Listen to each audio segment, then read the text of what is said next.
30 জানুয়ারির মধ্যেই নতুন প্রদেশ সভাপতি চয়নের জন্য সব ধরনের প্রস্তুতি চূড়ান্ত করে ফেলেছে ত্রিপুরা প্রদেশ বিজেপি।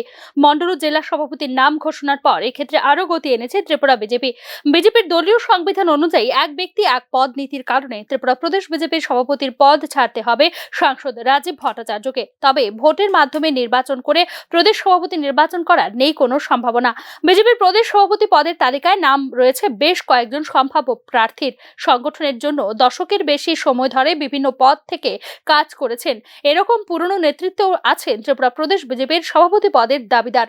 তবে বুথ, মন্ডল এবং জেলা পর্যায়ে যেখানে প্রায় 80% ক্ষেত্রে আনা হয়েছে নতুন মুখ, সেক্ষেত্রে ত্রিপুরা প্রদেশ সভাপতি পদেও কি আনা হবে সম্পূর্ণ আনকোরা নতুন মুখ, তা নিয়েই চলছে জোর জল্পনা।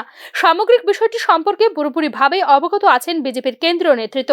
তাই চূড়ান্ত সিদ্ধান্ত নেয়ার আগে সম্ভাব্য প্রত্যাশীদের কুষ্টি ঠিকুজি বিশ্লেষণ করছেন বিজেপির কেন্দ্রীয় নেতৃত্ব।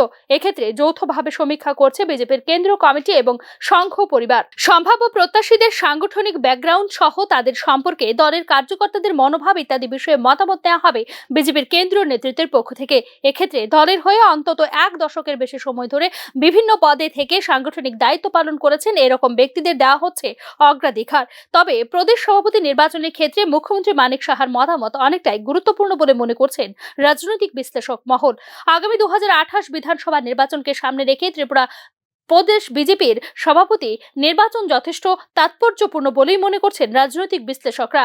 এদিকে দিল্লি বিধানসভা ভোটের পরেই নতুন জাতীয় সভাপতি পাবে বিজেপি। দিল্লি ভোটের সময় বিজেপির নেতৃত্বে থাকবেন বর্তমান সভাপতি জেপি নাড্ডা। সভাপতি হিসেবে আনুষ্ঠানিকভাবে 2024 সালের জানুয়ারিতে শেষ হয়েছিল তার মেয়াদ। তবে লোকসভা নির্বাচনের জন্য বাড়ানো হয়েছিল নাড্ডার মেয়াদ। জাতীয় সভাপতি নির্বাচন হওয়ার আগে কমপক্ষে 50% রাজ্য ইউনিটগুলিকে অবশ্যই তাদের সাংগঠনিক নির্বাচন সম্পন্ন করতে হবে। তাই স্বাভাবিকভাবে 30 জানুয়ারির মধ্যে প্রদেশ সভাপতি চয়ন প্রক্রিয়া সম্পন্ন করতে চাইছে ত্রিপুরা প্রদেশ বিজেপিও।